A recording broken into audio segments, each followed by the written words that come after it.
In 2008, Atlus put out a video game that would quickly go on to become one of their most financially successful products ever created, which would then go on to further define the company for years afterwards. An obscure little title by the name of Persona 4.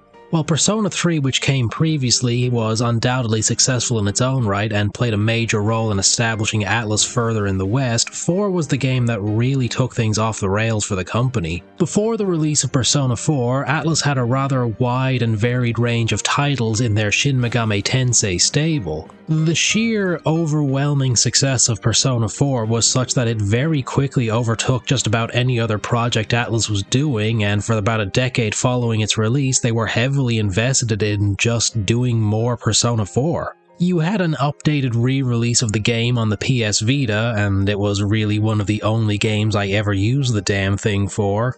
2 different anime adaptations of the game, 2 fighting games that were spun off from the mainline series, and a rhythm game for some reason. I never played that one. I hear it's good, but I have the hand-eye coordination of a tree, so rhythm games aren't really my thing. My point being that, for a time, Persona 4 was absolutely massive as a game and was just about everywhere in weeb spaces for nearly a decade. And there are a few different things one could point to if they wanted to pin down the reasons for its popularity, from its exciting and gripping story to its intuitive battle system, its memorable art style. And the countryside setting of Inaba is just a really pleasant environment in which the player can while away several hours at a time. But for my money, one of the big factors in Persona 4's longevity undoubtedly stems from how memorable and likable the core cast of characters is.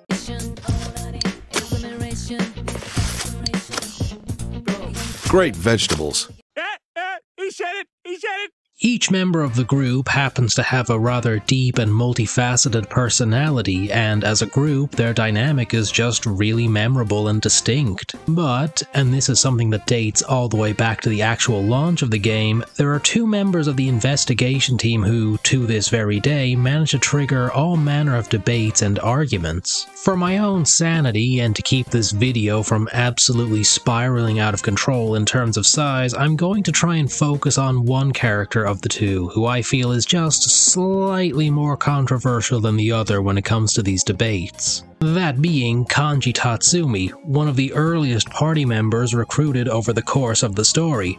For anyone who hasn't played Persona 4, well, first of all, there are going to be a fair few spoilers for that game going forward.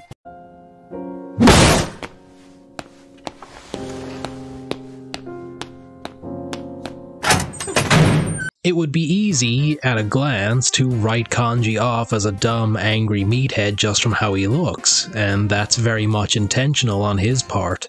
Where much of his appearance and personality are an artifice designed to make him look scary and intimidating to other people. And yet behind that dumb facade there lurks a surprising amount of depth that people have been debating about since the release of the game all the way back in 2008. The Persona games are perhaps a little bit unique among JRPGs because psychoanalysis of the party members is both a narrative device and a gameplay mechanic. You see, every recruitable member of the party at some point has their deepest, darkest secrets explored in vivid detail. It's how they end up unlocking the titular Persona ability. And in Kanji's case, that deep, dark secret that he's trying desperately to hide from both himself and the wider world is...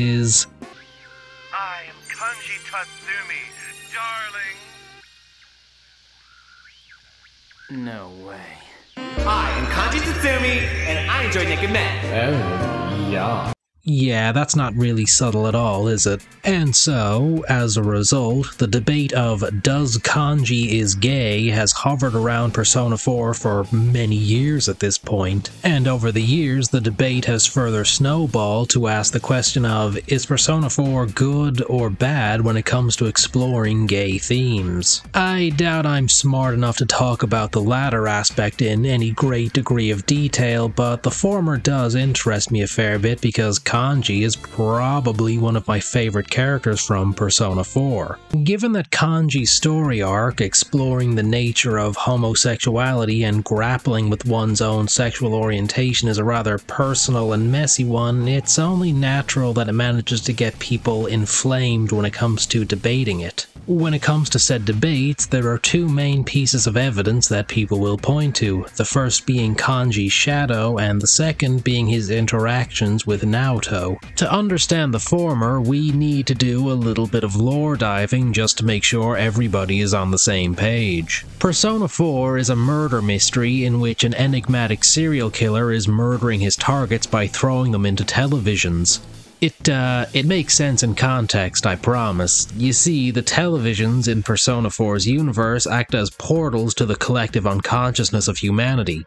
Okay, it makes some sense in context. And once inside this cognitive world, people are at risk of being attacked by shadows, these monstrous entities that are born from negative human thoughts and emotions. In particular, they're endangered most by their own shadow. The term comes from Jungian psychology, which is something that Persona as a franchise derives heavy influence from. And in those terms, your shadow is essentially a part of yourself that you're trying not to acknowledge or are actively rejecting. Maybe it's an aspect of your psyche that you're afraid of, or it's some sort of perception that you fear other people have about you. I'm simplifying it a great deal, but that's the basic gist of it, and in the Persona universe, if someone is to reject their own shadow, it goes haywire and tries to kill them. So many people will go through Persona 4, reach Kanji's dungeon, see his shadow, and come away with the conclusion of, oh, he's a gay man who's having trouble coming out of the closet. You saying I like dudes? Hell, there are plenty of mainstream publications that ran with that interpretation. But hold the phone, dear viewer, because by my estimation, if someone were to look at the shadow at face value, it would actually undermine a lot of the writing in Persona 4. It's important to understand that while shadows are indeed a part of your own subconscious, they're not exactly 100% accurate. Whenever a party member encounters their own shadow, said shadow is usually shown as being a sneering, mocking stereotype of the person in question, deliberately preying on all their fears and insecurities. This is so they have an excuse to go haywire and kill the person that spawned them.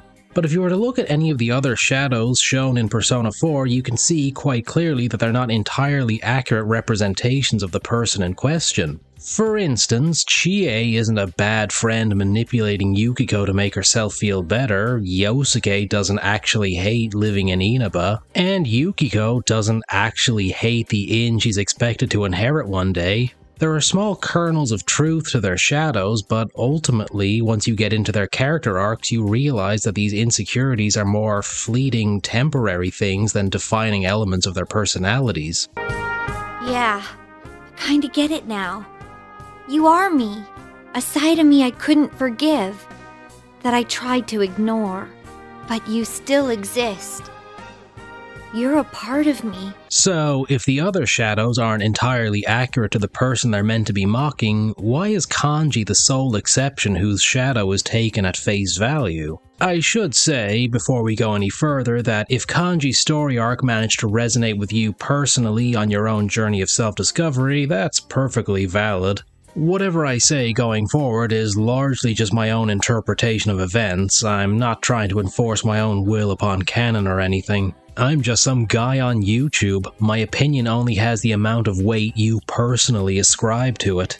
When Kanji is first introduced to the story, he's presented to the player as a loud and violent thug that just about everyone in town is afraid of. But the deeper one gets into both the main story and Kanji's social link, the more it becomes obvious that this is basically just all an act on his part. In reality, Kanji is a mama's boy who really likes stuffed animals and knitting, but these are the kind of things that guys get ridiculed for enjoying, and Kanji was indeed ridiculed when he was a kid. Ultimately, Kanji found he preferred people being afraid of him than laughing at him, and so he put on an act as being a violent delinquent.